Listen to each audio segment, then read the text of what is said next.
How's it going, everybody? This is Dominic Minchella. I am the Kansas City Chiefs co-beat writer for On SI and the host of the Kansas City Chiefs Insider Podcast.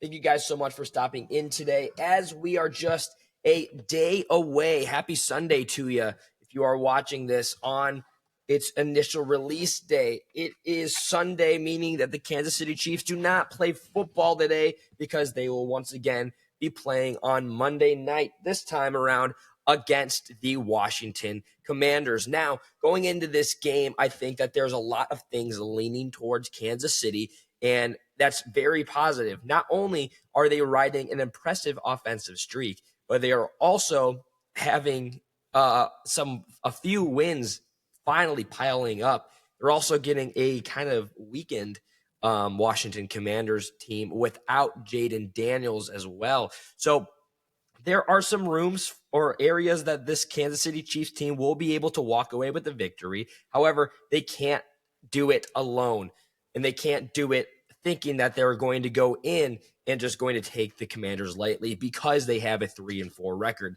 It's not going to work out that way. The Commanders are still a hungry team.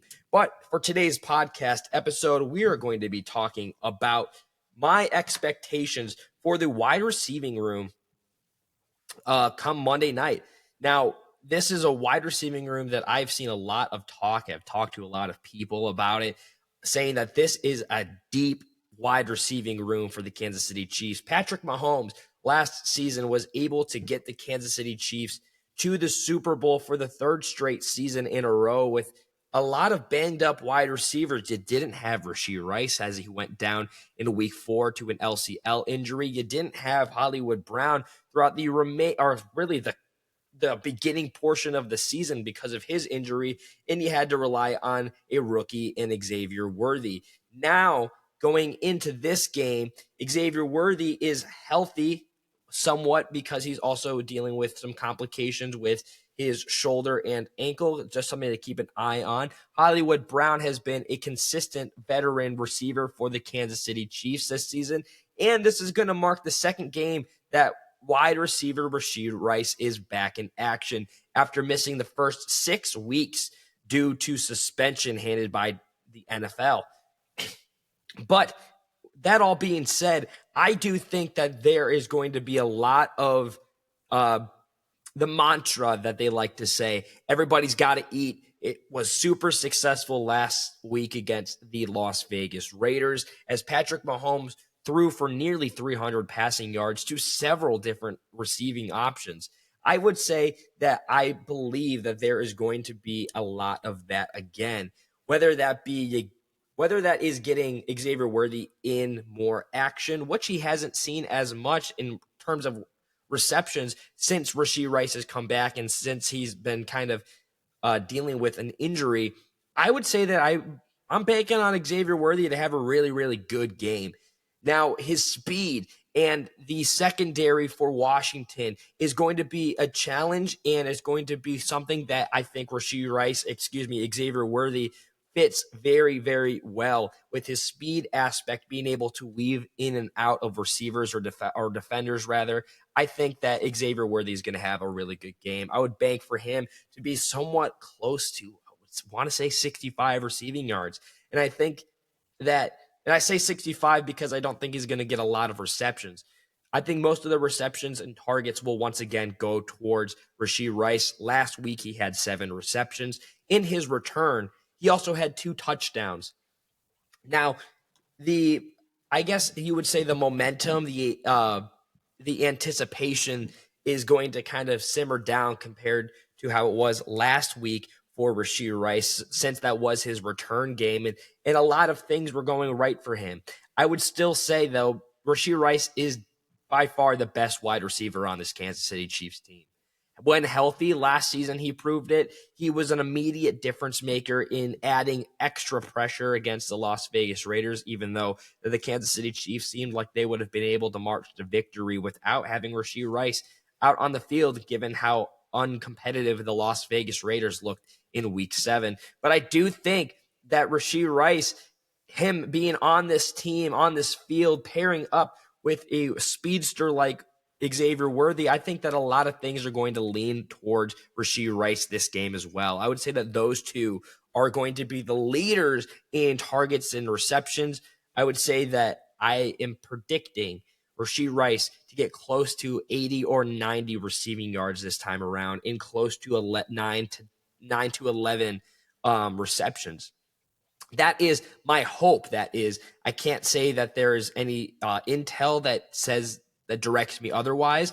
I just believe that Rashee Rice, his impact on this team was greatly missed throughout the first few weeks of the season. And then as soon as he comes back, it feels like this Kansas City Chiefs is a contender for the Super Bowl once again because of his return. I would say that it is something to keep an eye on. If he gets out of the gates early and often, I would say that it's going to only benefit him. The longer you wait to get Rashee Rice involved in this game against the Commanders, I think favors Washington because it gives them a chance to think that they still have a way to victory. Now, like I said, the Commanders are without Jaden Daniels, but that doesn't mean that their offense isn't going to be competitive. Now, last week, they lost to the Dallas Cowboys in really a blowout loss. But I do think that that's going to kind of add some fuel to the fire going into Arrowhead. Not only are they going up against a veteran-led team in Kansas City, but the wide receiver room is intimidating. I bet you for the defenders, they're going to tell you, or they're prepared, and they should be. But going up against the wide receiving room with the likes of Rashee Rice, Xavier Worthy, Hollywood Brown, Travis Kelce, sometimes Brashard Smith gets his hands on stuff, Juju Smith-Schuster, Noah Gray. That's a lot of different names and a lot of different tool sets and attributes that they can attack you with. Some that I think will benefit Kansas City because at the end of the day, we saw last week, Patrick Mahomes is such a good quarterback that he doesn't just have to find exactly one receiver and stick with him the whole game. He can rely on 5, 6, 7 of them to be able to get this win for Kansas City, going in with another victory, which would push the Kansas City Chiefs to 5-3 through 8 weeks, going into week 9 against the Buffalo Bills with a healthy receiving core before the bye week. That is what I kind of predicted it to be. If the Kansas City Chiefs can have a winning record going into the bye week going into the bye week, that means that they would have to win. They would have to win on Monday, and give or take, if they won or lost against Buffalo, they would still be going into the second half of the season with a winning record. But I do think that this is a win, knowing who's on the horizon in the Buffalo Bills, that the receivers need to have their best A game, kind of send a message. I think that the wide receiving core for Kansas City in week 8 against the Commanders will be the difference makers all in all, and will send a message to week 9's opponent in the Buffalo Bills, a rivalry game that always gets views, something where you kind of want to have an intimidating factor in your wide receiving room now going into the game rather than hoping that you can pick it up again. But with that being said, folks, be sure you follow me over on X at Dom Minchella. I post and repost every single day. You're not going to want to miss any coverage of the Kansas City Chiefs while we go through another regular season together. You can also follow us over at KC Chiefs on SI. Everything gets posted there. You're not going to want to miss any coverage of the Kansas City Chiefs on SI. Kansas City Chiefs on SI is the best place to get your Kansas City Chiefs news. As always, folks, be kind to one another, and I'll see you tomorrow.